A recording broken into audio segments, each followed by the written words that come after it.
the average homeowner 20 years ago was probably in their late 20s, and now we're probably pushing 40 now for brand new homeowners. So, what does that do? How does that change our financial picture? Yeah, you're absolutely right. The average age is north of 36 now. When, 20, 30 years ago, it was much younger. I bought my first home when we were, I think, 28 or 29.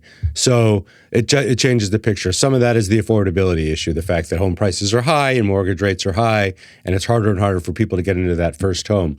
But I'm also hearing in my conversations that younger generations are delaying that purchase and deciding that money that they might have put down to buy that home, that $100,000 or $250,000, depending on what they're trying to buy, might be better used for them at this point in their lives doing other things. What are those other things? And I think this is something that came out of the pandemic, which is experiences.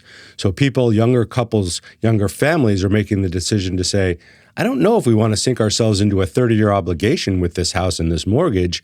I think we want to live in Costa Rica for 2 years, and then maybe I want to go to Spain for a year. And so people are making that call. And with companies offering more remote work options for some people, that's what they're doing with that money. It means that they're freeing up the money that might have gone into the home and into that mortgage and that down payment, and they're deploying it in other places, not just spending it, but also investing it. The fact that people aren't spending that money on that down payment at a younger age means they can actually invest more too and take advantage of that compounding over time, which will make them wealthier down the road or give them enough money within 3 to 5 years to make a bigger down payment on the home they might want. A couple of years ago, Angi, we noticed that people were coming to Investopedia, and we were seeing a lot of traffic around our definition, our term page around the American dream.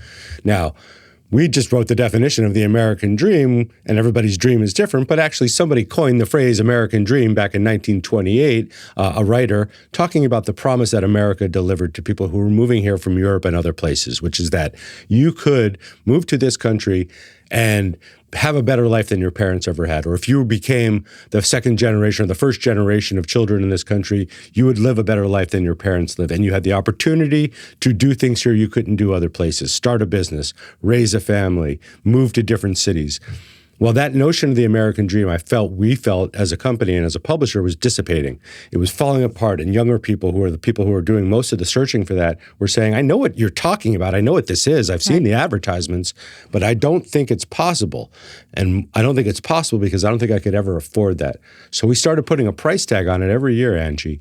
And the price tag now for the so-called American dream, by surveying our readers of the things that are important to them, and that's home ownership, that's having a family and sending a couple kids to college, that's having a pet in the family over the course of 40 years, several pets, buying a new car every 8 to 10 years, reasonable expectations, good health care, $5 million in today's dollars. You don't need all that money right now, but you need it over time. And this has become one of our most popular articles because people want to know where they are on that ladder, what their number is, and they have to come up with their own American dream number and then work backwards from that. But home ownership is the thing that 85% of respondents said, that is super important to me at some point in my life. So you have to account for it. It's not a need, but it is a want, and you can't ignore that fact. That's super strong, especially with American consumers.